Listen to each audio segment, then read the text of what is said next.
সবাইকে স্বাগতম।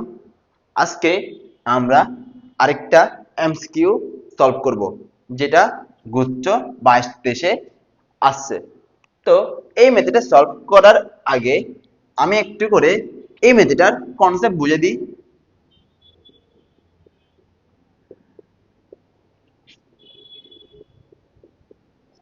এখানে একটা সুতায় আমি এম্বরের একটা বস্তুকে ঝুলে দিলাম। এখন কোন একটা বস্তুকে ঝুলে দিলে ওই বস্তুটা নিচের দিকে সব সময় একটা ওজন বল দিবে। ওই ওজন বলটা কি? এমজি।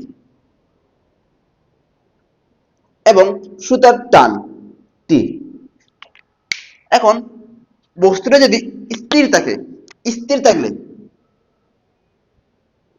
স্থির অথবা সমবেগে সমবেগে উপরের দিকে গতিশীল অথবা সমবেগে নিচের দিকে গতিশীল হলে স্থির অথবা সমবেগে গতিশীল হলে তাহলে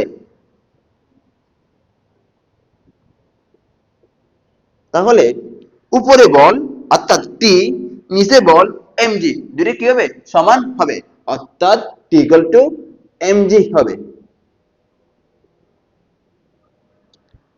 বুঝতে পারছো? তো আসো এই মেথডটা সলভ করি।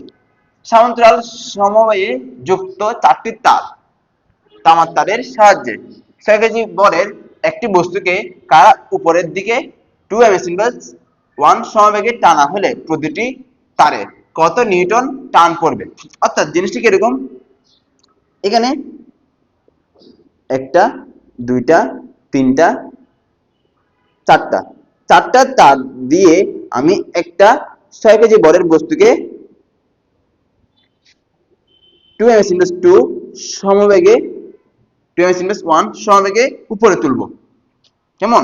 তো এখানে তার কয়টা? চারটা। চারটা তারের জন্য এখানে টান টান চারটা তারের জন্য টান হবে কয়টা? চারটা। একটা T1 বা টি, একটা আরেকটা টি, আরেকটা টি, আরেকটা টি, অর্থাৎ এখানে টি কয়টা? চারটা। কেন? সুতা যেহেতু একই এবং সুতা যেহেতু চারটা, তাহলে এখানে টান হবে কয়টা? চারটা। এবং টানগুলো কি হবে?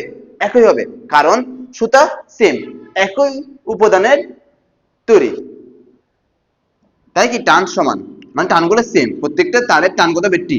এখন এই যে বলে বস্তুটা নিচের দিকে একটা ওজন বল দিচ্ছে, ওজন বলটা কত? এমজি। এমজি এর মান কত?